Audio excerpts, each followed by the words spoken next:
You're good. What's up? What's going on? What's going on, everybody? Good to see you.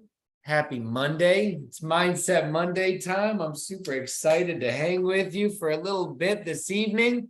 I got a rock star with me. I got Mr. Peter Sterling, the one and only, the man, the myth, the legend, the great fox, they call him up in Minneapolis. Ow, ow! Known as the Fox, the gray fox. He's hard to track down, especially in wintertime. Can't really find him, but he's always there. He's always watching. Yeah, I need to have my, the dark is starting to come in again, so I need to have it grayed out some more. Dude, I'll tell you what, I love it. I don't dark that out at all. I think it looks you, you're crushing my dad. He lost his, and so at least you still got it. Yeah, feels good. It's looking great, my dudes. Yeah, but everyone, let us know where you're watching from. As always, I am here on the East Coast in Pennsylvania, but formally from where our special guest this evening, Mr. Peter Sterling, is at over in Minneapolis, Minnesota. And so let me know where you are watching from this evening as you hop on. And as we culminate week number 3 of our Mindset Monday, our first month of our book club. I see Missouri's in the house, Texas in the house. What's going on, you guys? Good to see you. Chicago in the house, Washington in the house. Everyone's on saying hi to Peter. Iowa's in the house. What's going on, North Carolina? Appreciate you being here. Excited to have each and every one of you here. Excited to get into week 3 and to kind of set up for what's to come. This is not just, I mean, we really got into this with the hope that we're just getting started. And I'm going to get started in just a minute here, but I want to let a few other people hop on. I see Manitoba, Canada is in the house. Puerto Rico, Mr. Brian Heflin's here. What's going on? I can't tell you guys how excited I am. I was waiting. My collagen showed up today. My happy lemonade showed up today. My birthday cake shake showed up today. My skincare showed up today. I was in heaven. Drinking my lemonade right now. I don't care how late it is. I've been missing the taste of this so much.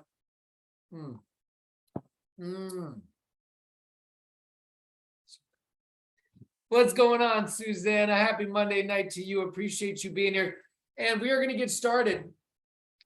We are culminating. This is week 3, part 3 of our Mindset Monday. The Obstacle is the Way by Ryan Holiday. I asked Peter Sterling to come on because I actually told him about this book a while back. When I was out in Minnesota, we talked about this book, and I think he got his hands on it right after that trip and dug into it. And he's been, he really loved the book from what he told me and had some great takeaways. But I've been digging through this part 3, and drop a 5 in the comments if you have completed The Obstacle is the Way. If you have finished the book, your first book, month 1, let me see it in the comments if you finished your book. I'm proud of each and every one of you that is putting a 5 in the comments right now. I'm proud of you. I'm proud of you for taking this step in your journey. You've started putting your 10,000 hours in. This is really great. This is what did we talk about weeks ago? You can only spend so much time studying the compensation plan. You can only spend so much time studying the products. This is where our work gets put in. If we're wanting an education, this is where our education gets put in, is via personal development. And so I'm so grateful for each and every one of you that took part in month 1. And my hope is that you let your team know. My hope is that you had some takeaways from this first month of reading this book. My hope is that you're sitting here going, man, I really love that we're doing this. I got to get someone else on next month. I had some new people come in with me this month. I got to make sure that they're reading whatever book it is we're reading next month. And I'm going to let you know at the end of this call what book we're going to be reading next month, so you guys can get it ready and get it ordered and get it locked and loaded so you can be ready. But part 3 of The Obstacle is the Way is all focused on will. If you remember, part 1, if we're just recapping, was all focused on perception, right? The discipline of perception, recognizing your power, how to steady your nerves and controlling your emotions. We had a really great conversation, living in the present moment. We talked a lot about that. And then in week 2, we talked a lot about action, and we had the amazing Al Kieran and Candy McAfee on. And they spoke a little bit about action. We talked about the discipline of action. We talked about, getting moving, and we talked about, oh man, it was so much great stuff. It was so amazing last week, but, following the process and doing your job, doing it right. I love that using the obstacles against themselves, seizing the offensive, preparing for none of it to work. That was some of my biggest takeaways from part 2 of action is being prepared for none of it to work, because when you prepare for none of it to work, you physically become bulletproof. And so that was great. So part 3, I want everyone to wish, well wishes to Erica Jordan, as she was going to be here with us this evening with me and Peter, but she was unfortunately not feeling the best. So everyone sent her some well wishes as she is getting better. Not the vid. She tested negative for that, but again, we're praying for her as she gets better and her voice comes back. I know that she just went platinum. On top of all that, she has no voice. She's got nothing, and I think I talked to her. I don't know if I'm even allowed to say this. I don't care. I'm saying it. She's like 8K away from going diamond. And so this girl is on fire. Shout out Erica Jordan running for diamond. We know we got a few others running for diamond this month as well. But hey, I am so excited for each and every one of you. This week, I always get derouted. I'm like a squirrel. Just see something, I'm like, what? But this week we're talking about will. And if you remember in part 3, it gets a little bit more stoic, right? It gets a little bit more heavy on the life side of things, because it's all about will. What preparing yourself for if everything, what do you do when your back is up against the wall? There's this amazing quote that said, certain things in life will cut you open like a knife. And when that happens, the world will see the real you. And what will they see? Will they see steel? Will they see air, hot air? Or will they see bullshit?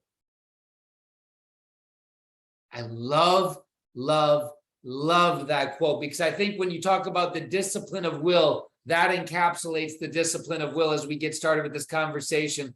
And as we get going, we're going to talk a little bit about, building your inner citadel, kind of building that inner circle, talking about building some layers of accountability. I just had an amazing conversation with Peter Sterling about this earlier today, and Carmel as well. We're going to talk a little bit about anticipation. This goes back to last week, is preparing for things not to work, but anticipation, how you can anticipate everything. And when you do, you're prepared for anything. Perseverance, overcoming. One thing, the Sterlings, again, we've had some amazing conversations of perseverance as of late. And so wanted them to mainly be on here to speak about so much of this is a lot of this. This is what they're going through right now, is will. Is they are literally just like saying, you know what, if it is up to me, it is up to me.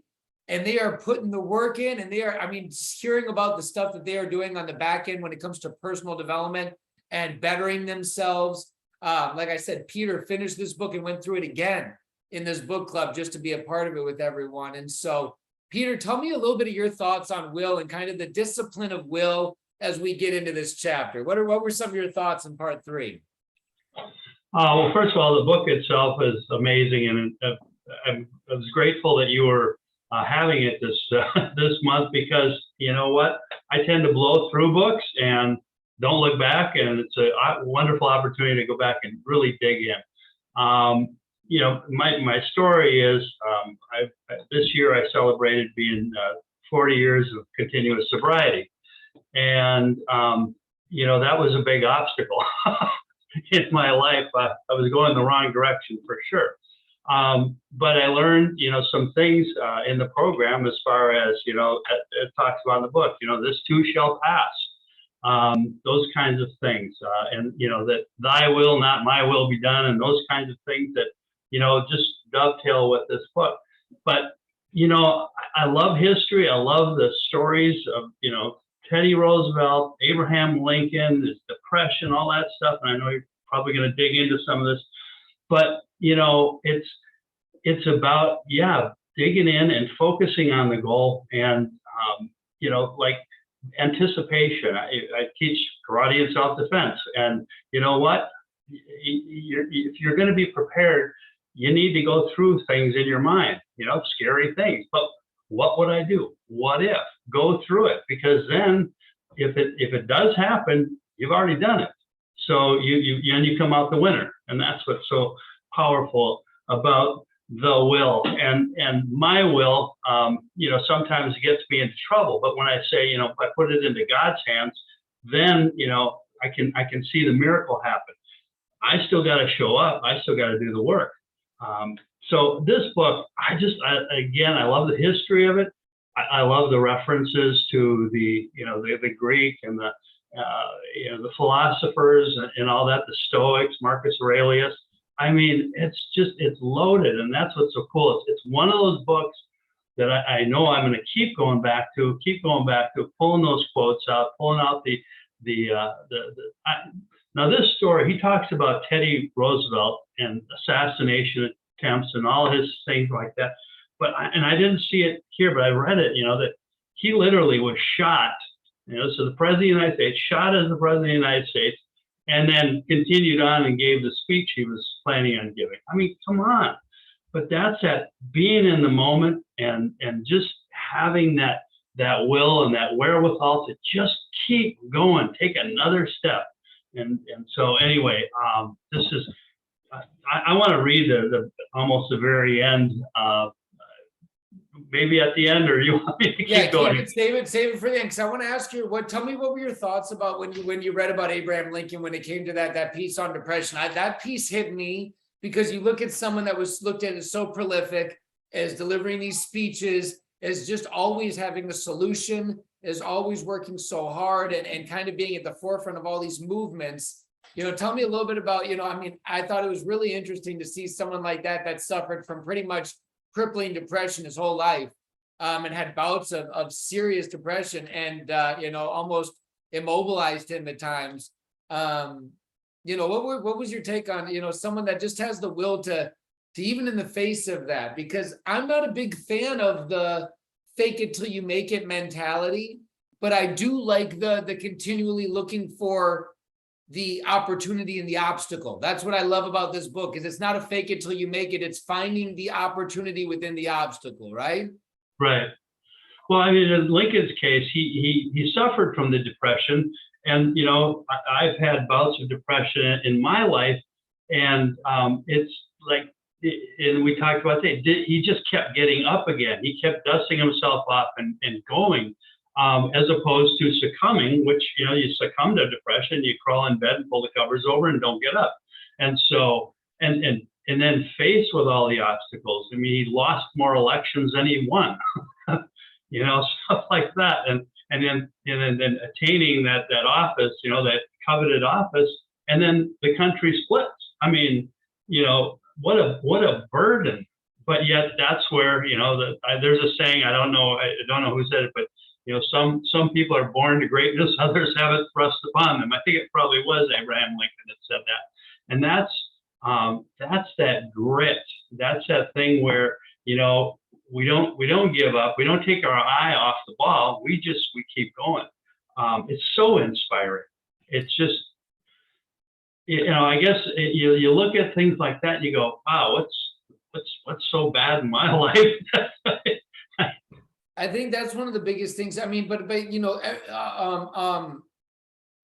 all have our mountains to climb, right? We all have our battles to climb. We all have our inner battles, our inner demons that we're fighting on a regular basis. And I think that from this, the most important thing to take is, even those like Abraham Lincoln, you are not alone in your thoughts. I put up a post on social media the other day that was just like, in the cracks and crevices of your life. I mean, it's just like, you're not alone in these thoughts of life is it's a lot sometimes, right? But it's really about what we do. I love, again, that quote, life is going to cut you open sometimes like a knife. And when that happens, the world gets to see who you really are. And what are they going to see? Are they going to see steel? Are they going to see hot air? Are they going to see BS? You know, so it's like, what are they going to see when they cut you open? I think that's really, I think that that's something to ask yourself on a regular basis. And Peter, through 40 years of sobriety, I mean, that's the consistency, that's the perseverance, that's a lot of these pieces. But tell me about some of the pieces that you've taken away from this and how you look to apply these to your business. I want to talk a little bit about anticipation, a little bit about anticipation, the art of acquaintances. And so, sorry, pardon me, and not that I want to skip that. I want to do, I love the part, love everything that happens, Rafati, but give me your feedback on how you apply this into your business, because I think that's what so many people are looking at this book and they're like, you know, this is great. These are great life lessons. I'm realizing that there has been, you know, no one on this planet that has really achieved any level of success in this world that hasn't had to overcome really big obstacles in order to get there, had to turn those obstacles into opportunities in order to get there. But in my life, I'm a stay-at-home mom. I'm a stay-at-home dad. I'm a teacher. I'm a technician. I'm an engineer. I'm a musician. How do I apply this into my life? And I think that that's some of the things that I want to focus on for the better part of this call is, Peter, what were some of your takeaways on how to take some of this and apply it into your life? Well, I think the validation that, you know, the obstacles are there. I mean, everybody has them, you know, and I can either look at the obstacle and go and run the other way, you know, which would, if you had marital problems, you run the other way. No, you work through it. Family problems, you run the other way. No, you work through it. In this business, there's stuff that happens. I mean, we're dealing with people, we're dealing with issues, and the thing is that what am I going to do? Am I just going to run away and bury my head under the covers, or am I going to hit it head on and you know, have the wherewithal to stick to it, and then the stoicism of to be, you know, in my right mind and focused, and then be able to lift other people up at the same time, as opposed to poor me, oh, nothing ever works right, and that sort of thing. You know, I say that my son, PJ, is my secret weapon, because, you know, just I get up in the morning and I look in his face. I mean, my son PJ, if you don't know, he has Down syndrome and he's 21 years old, and he still loves to watch Sesame Street, just to give you an idea of, you know, his place. I mean, I like Sesame Street too, so don't get me wrong. Me too. But the thing is that, you know, he has medical issues and things like that. And you know what?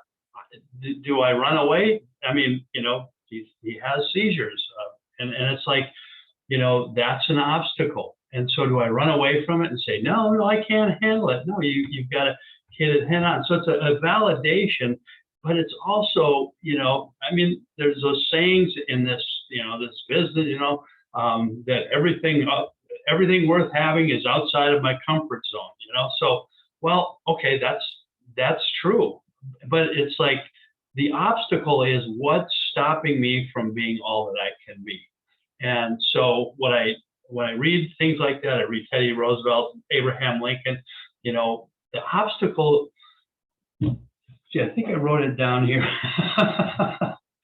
You know, my fight is always with me, which is, number one is, what's my perception of the world? Okay, and then what's the world really like? Hang on 1 second. Drop a 3 in the comments if you relate with Peter. If your biggest fight is with yourself. If your biggest fight is with yourself, put a 3 in the comments if you relate with Peter there. I think that is such a great statement. I need to stop for a second, because I would be remiss and I would be very, very frustrated if I forgot and was not able to acknowledge the reel that PJ did with you. I have probably watched it arguably 75 times now. But that video of him making your mouth move to that video, I have cracked up. If you have not watched that video yet, you guys all need to go watch that video of PJ. It is the most hilarious video, but he's just a character. And I mean, it's incredible. He's just brilliant. He's amazing. PJ's incredible. But how many people relate with that? How many people relate with that? That the biggest struggle is right here. That's your biggest obstacle. So I appreciate you guys all putting those threes in the comments. Peter, I want to ask you real quick about building your inner citadel, because we talked about this earlier today. What I took away from this is one thing my father says in a lot of his trainings, you guys might have heard him say it, is with some of his recent health goal accomplishments that he's had. He's lost some weight recently. He's been doing really good, getting in shape and getting really healthy. Been super proud of him. But with doing that, it's been a really hard thing for him. He's been really, really struggling, not struggling in a sense like, but he had to build his inner citadel in order to accomplish this. He couldn't have, you heard of, you can't just have one layer of accountability. He couldn't just have one person around him. He couldn't just have his trainer, or he couldn't just have his doctor. He had 14 layers of accountability. And so I want to ask each and every one of you in your business, are you treating this like a hobby, or are you treating it like a business? If you treat it like a hobby, it's going to pay you like a hobby. I will continue to come back to this. If you treat it like a profession, it will pay you like a profession. And treating it like a profession doesn't mean that you have to put 40 hours a week into it. It just means that you have to treat it with the respect that it deserves. That means that you have some friends that you say, hey, we talked about this with Peter, and then you guys had some great ideas and talking to, your upline and crossline and sideline friends and people that you love and are engaged with in the business. And tell me your thoughts on that as far as the accountability side when it comes to building your business, and how much of an impact you think that's going to change things. It's huge. First of all, the 40 years of sobriety didn't happen because I did anything. It was, a we and lots of accountability with, single people and groups of people and all that. I had to show up, but they were there, and that's, carrying that into this.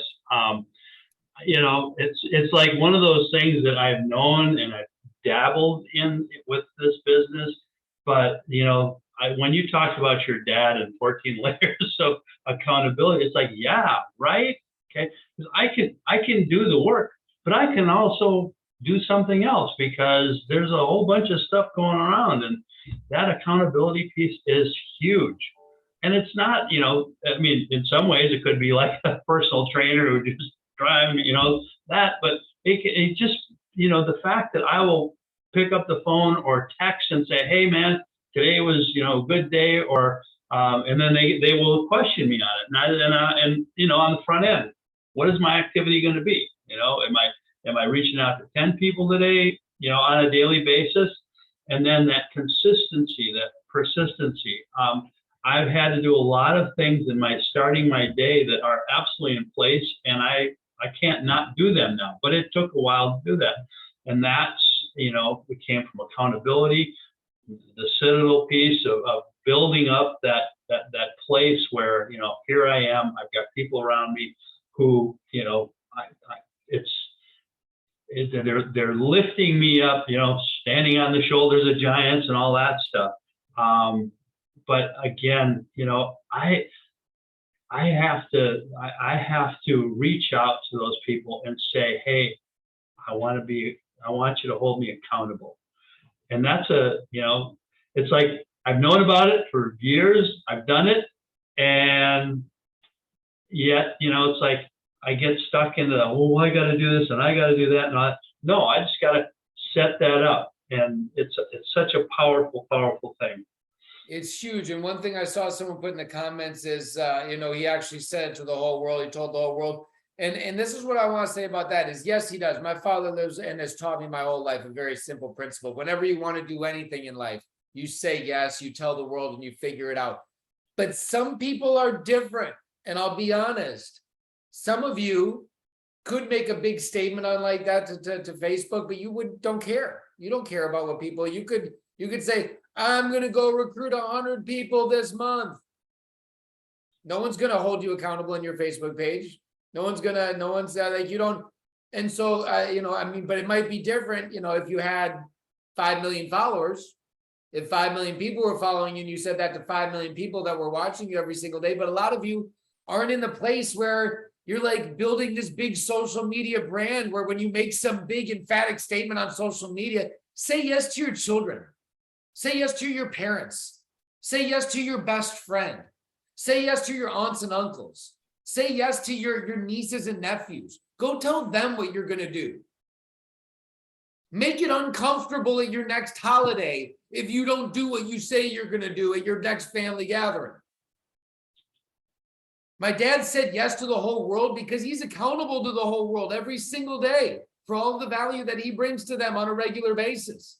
If he stops showing up, there's a problem. And so I want to remind you, it's not, this isn't some, I'm going to go say yes, I'm going to make a big post on Facebook. Doesn't mean much of anything to most of you. Most of you will make the post, you could delete it, it's like 5 days from now, it's going to be down enough in your thing that no one's going to remember it anyways. Say yes to the people in your life that matter. And if the people in your life that matter are your massive brand, like you are building a big following and they will hold you accountable, then fine, use that platform. But that's my 2 cents when it comes to accountability. Find the people that will actually hold you accountable. Don't take the easy road out again. Again, no one's watching you do this. No one's going to come check in on you. This is like going from high school to college.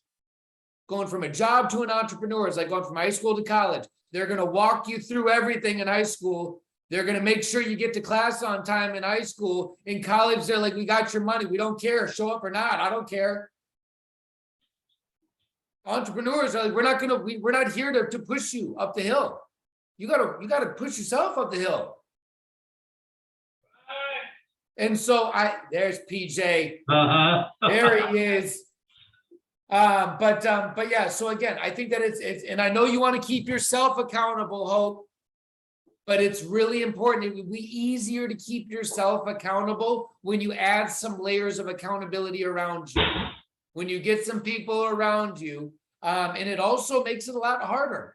Everyone, will come and say, I want to hold myself accountable. And of course you do. But life happens to every single one of us all the time, every day.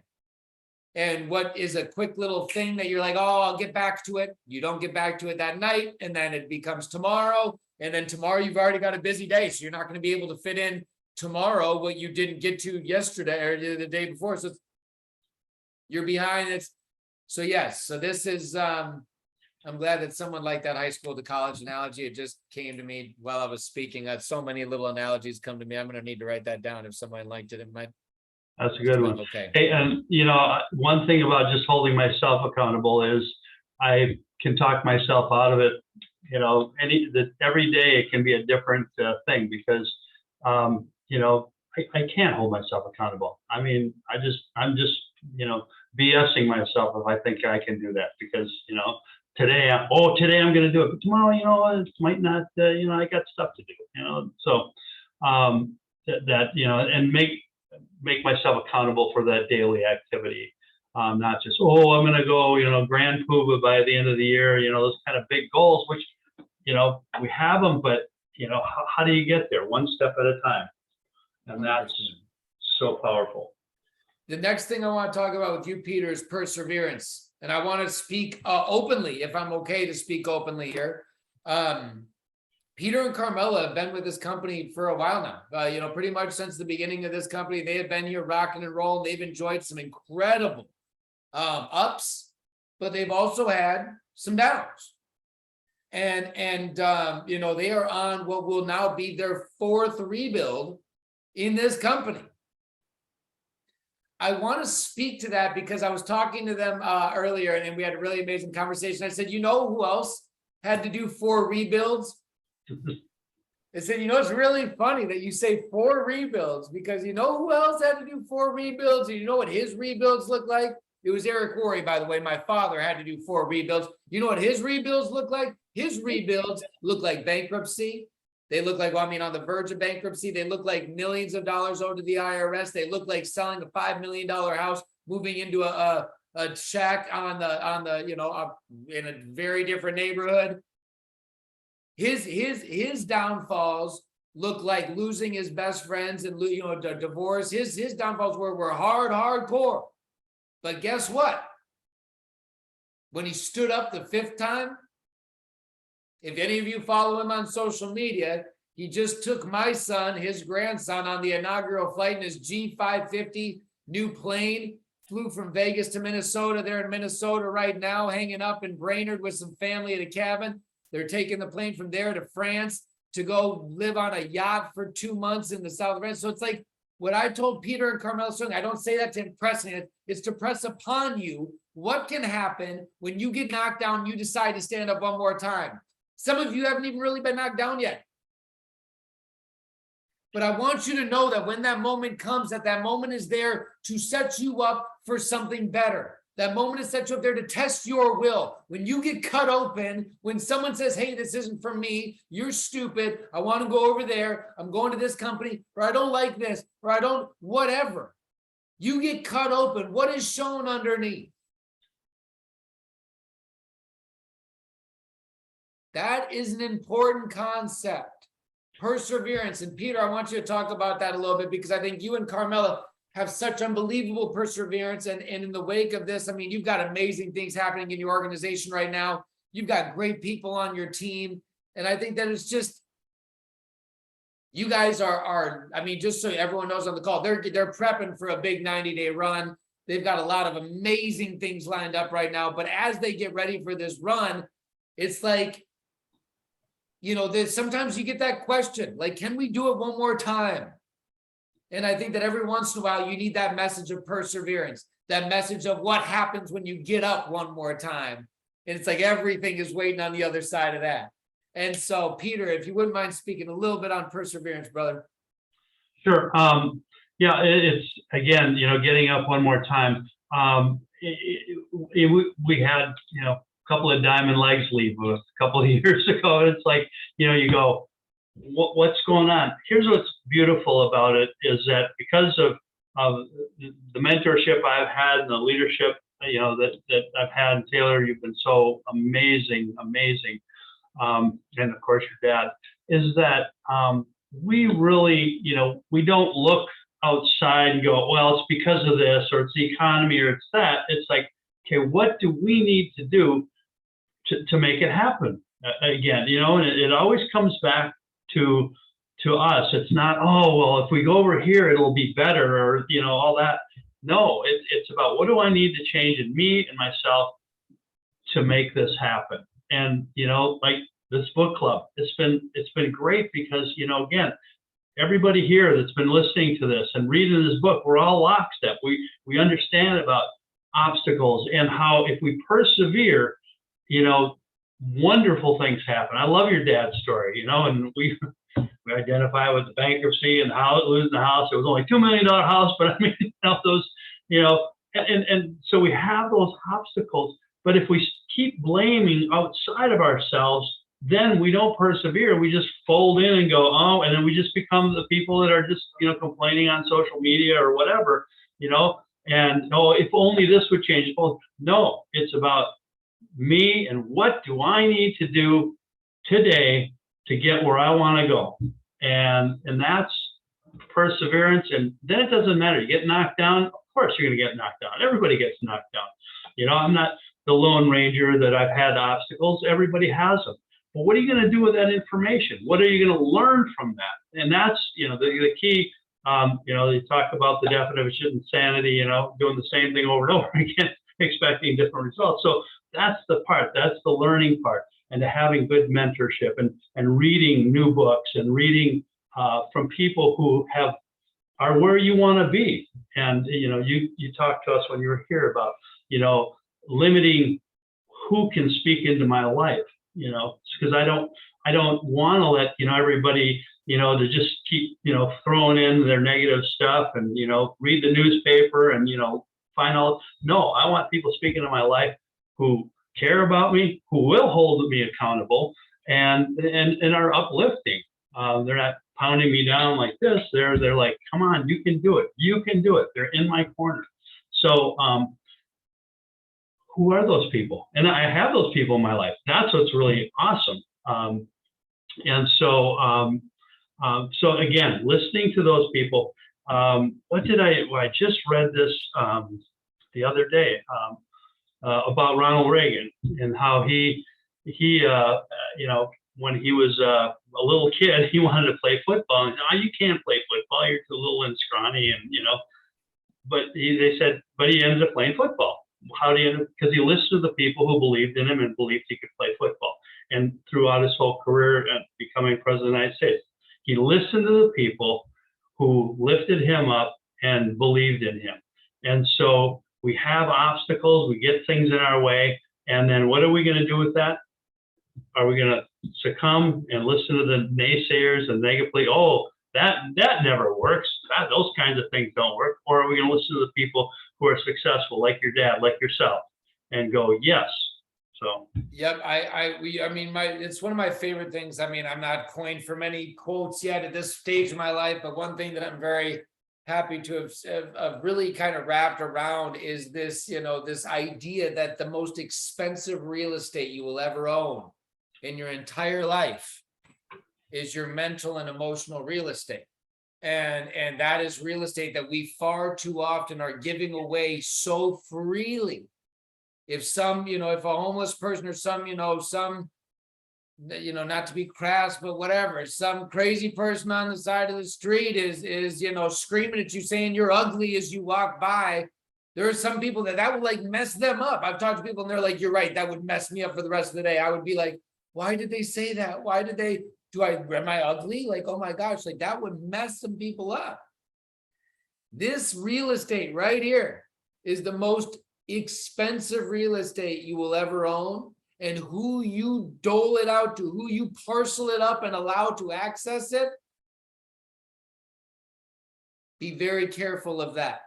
Be very careful of that. We could do a whole training on that, but I do want to cover kind of one last thing here, and something bigger than yourself. This is one of my favorite pieces of this chapter, and another one of my favorite quotes is fall in love with the fact that this business has nothing to do with you.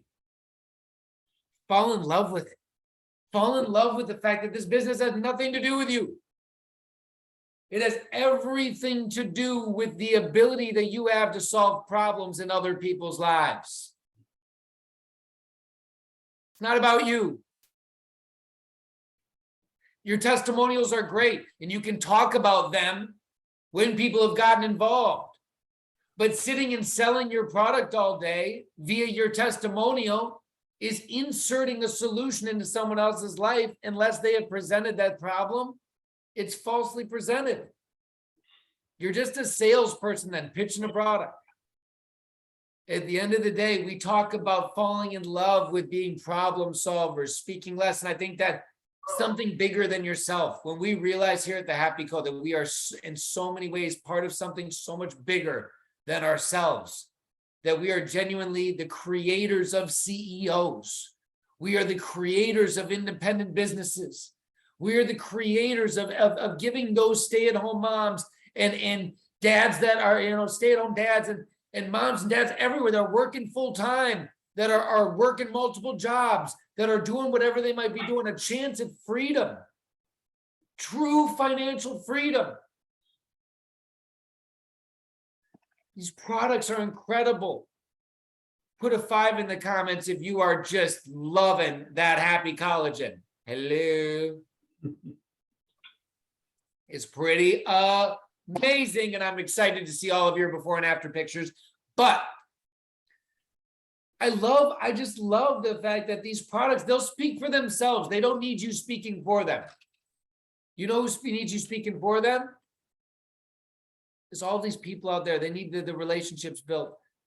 They need the lives to be touched. They are waiting for you right now. And so this is something that you and Carmela really focus on a lot, is focusing on the fact that you always talk about we are one family here at the Happy Co. This is so much bigger than just you guys and just the ability of what you can do, but the duplication, the ripple effect of how many lives can be touched by finding one of the right people that has access to 1,000. I mean, just the beauty of what this business can unlock. And so speak a little bit on that, speak about, I just love how you guys talk about this, the Happy Coach specifically, not just network marketing, but about how you see this being just so much bigger than just you guys. I love when you talk about it.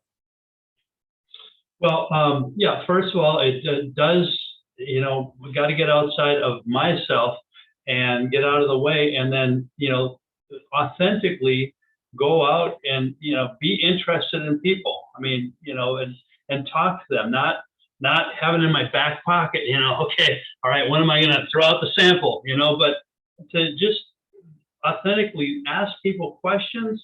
And it's wonderful to have those conversations, and then to hear, because I mean, come on, you guys, gas is how much a gallon, and people, I mean, they're always complaining about, I mean, it's like, and so those people could use an extra $500, $1,000 a month. And so we have that answer. We have that ability to just, help people get there. But again, if we're, as you said, we're slamming them over the head with a cup of coffee and, going, hey, you got to drink this, it's going to make it great because it worked for me and it'll work for you. But again, they don't have the issue.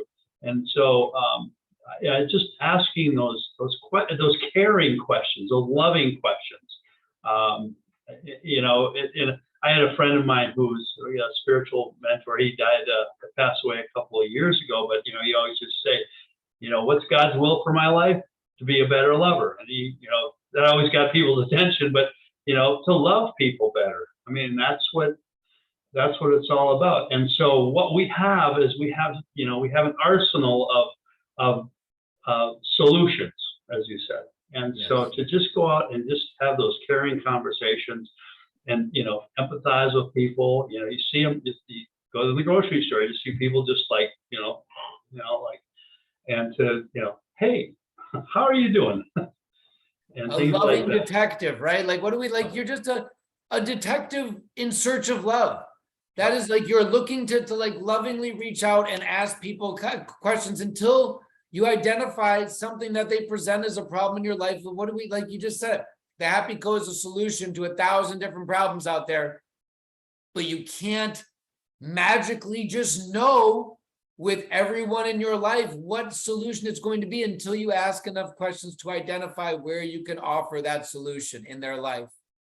And so I love that. And I do want to, as we kind of wrap this up, Peter, prepare to start again, because if you're brand new here at the Happy Coach and you've been here for a while and you've been pardon me, if you're brand new, you're just getting started, I want you to know that I hope that this monthly book club has been a lot of fun for you. And I hope that you are ready to run with a fresh mindset, a fresh ideology of whatever comes your way. You are ready to tackle it, any obstacle. But if you've been here for a while, if you've been building for a while, I want to, like my father would tell you, the team that got you to the rank that you have been at is not going to be the team that's going to take you to the next rank. That means it's time to go back to work. It's time to prepare to start again.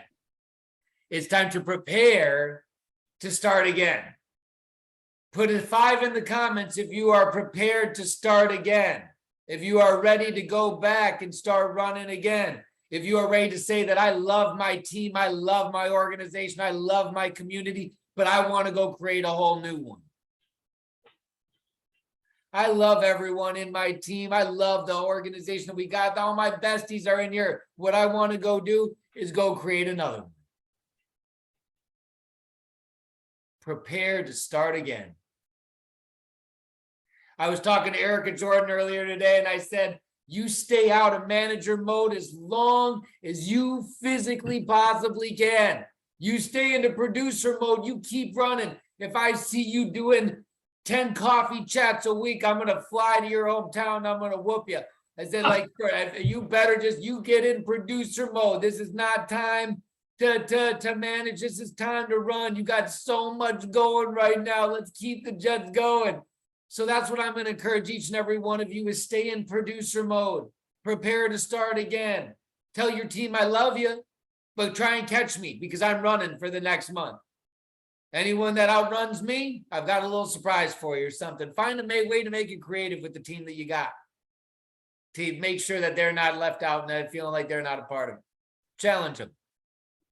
And Peter, I want to announce our next month's book for those that might have to run. Is this conversation, I realize we've been going for 45 minutes. This has been amazing. I want to give you a chance to give your closing thoughts, because I know that you had written some stuff down. I'm going to turn it over to you for the last little bit as we close, to give any thoughts that you had, anything that you had written down. I want you to get it all out. But who is ready for book number 2? I know that Al Kiernan is going to be excited, but it is going to be The One Thing by Gary Keller. The One Thing by Gary Keller. Drop a 1 in the comments if you have already read The One Thing. Put a 2 in the comments if you have never read The One Thing by Gary Keller. And I am so excited for us to dive into this book. There is so much value in here. Know that David Litt is actually going to be covering the first couple weeks of Mindset Monday, as I'm going to be out welcoming my new little baby boy into the world. And so, and I do want to remind you, Mindset Monday next week is going to actually be Mindset Tuesday, because we have the 4th of July falls on a Monday, and I know that we're all going to be doing fireworks, having fun, doing all that stuff. So Mindset Tuesday next week will be with David Litt, and I'm sure we're going to have a couple of rock stars like Al Kieran and some others on there. But excited for The One Thing. For those that have read it, my hope is that you're going to dive right back into it. You're going to read it again, just like Peter did. You're not going to say, oh, I've already read that one. But you're going to reread it with us so that you can be a part of the growth and the conversation over the month of July. And if you haven't read it, my hope is that you get it, find a way to get it on Audible, look for it on YouTube. I know Erica Jordan found The Obstacle is the Way on YouTube in a way that you could just listen to it for free. So, check, there's lots of resources where if you don't have the financial means to buy it on Audible or get the hard copy, you can find Spark Notes on Google. You look up, parts of it on YouTube. And I know that The One Thing is definitely going to be one that you're probably going to be able to find in a ton of different areas. So with that being said, firstly, I want to thank you, Peter, for being here, brother. You are just a rock star. You're such an incredible leader in this company, a true staple. And I just consider you such a real friend. But I want to turn the rest of the time over to you as you share your final thoughts as we close up this month's The Obstacle is the Way by Mr. Ryan Holiday. Thanks, Taylor. And it's a privilege to be here, and I don't take that lightly. You're an amazing young man and an amazing leader. So I just feel blessed to have the time with you like this. One of the things that this book really hammers in, and that is that the idea. I always had that idea that I would arrive someday. Someday I'm going to arrive, and then I'll just be able to coast. And that is not what happens in life. It's like you have some pits, and then you have some mountains, and then it's like this. And everybody's life's like that. And to stop looking for that, oh, it's just going to be great, all the time. And then to embrace those challenges. Instead of trying to avoid them, or we talk about in self-defense that some people they go through their life, and if they come to a potentially dangerous or scary situation, instead of going right, like going around, or being heads up, they go like this. They go, well, maybe if I don't look at them, they won't see me, and that doesn't work, because they can see you. So again, it's that stepping out in faith and boldness. And so here's what I like at the very end of this book, where it says, you are iron-willed and possess a great and powerful will. Like Lincoln, you realize life is a trial. It will not be easy, but you are prepared to give it everything you have, regardless, ready to endure, persevere, and inspire others. And then at the end, it's like, what blocked the path is now the path. I love that. once impeded action advances action, and then the obstacle is the way. And that's it, you know, and what an amazing book. What blocked the path is now the path. It is so important, and I want you guys to identify what's blocking your path right now. What's blocking your path? Don't put it in the comments. Just ask yourself that question. You're sitting by you're thinking about this right now. What's blocking your path? Write it down in your notebook. My hope is that come convention, this is what I want. Come convention, that you have the ability to come up to me. This is my child's drawing, little duck on here. But you have the ability to come up to me. And you have the ability to show me and say, this was my block. This was blocking my path. I decided to make it my path.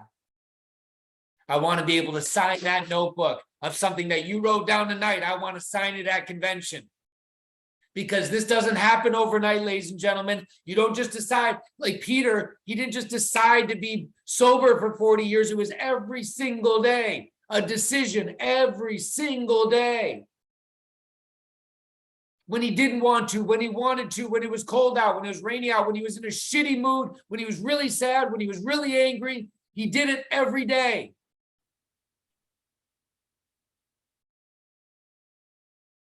Make the commitment. Decide what it is that's standing in your path. Write it down and let's overcome it together. Ladies and gentlemen, I am so grateful for you sharing this month with us. This has been so much fun to be a part of this book club with you, and I'm excited to keep it going. I'm excited to keep it going. So as I said, the one thing, you've got the book for next month. Get it, consume a little bit. I'll talk to David and see what he wants to cover. We'll address that on What's Up Weekly as far as how much to read for next week as we get right back into it. But God bless each and every one of you. Peter, you're amazing. You're a friend, and you know, not just a business partner, not just a leader, but a real friend. And so I am grateful that you took the time out of your night, as I know you got a lot of things going on to be here. So everyone in the chat, I see all of you. I appreciate all your love. Make sure you send it Peter's way, as he is in deservance of it this evening.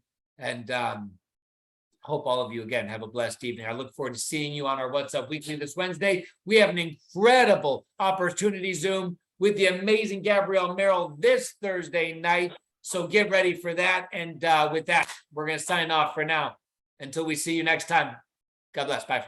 Thanks, everybody.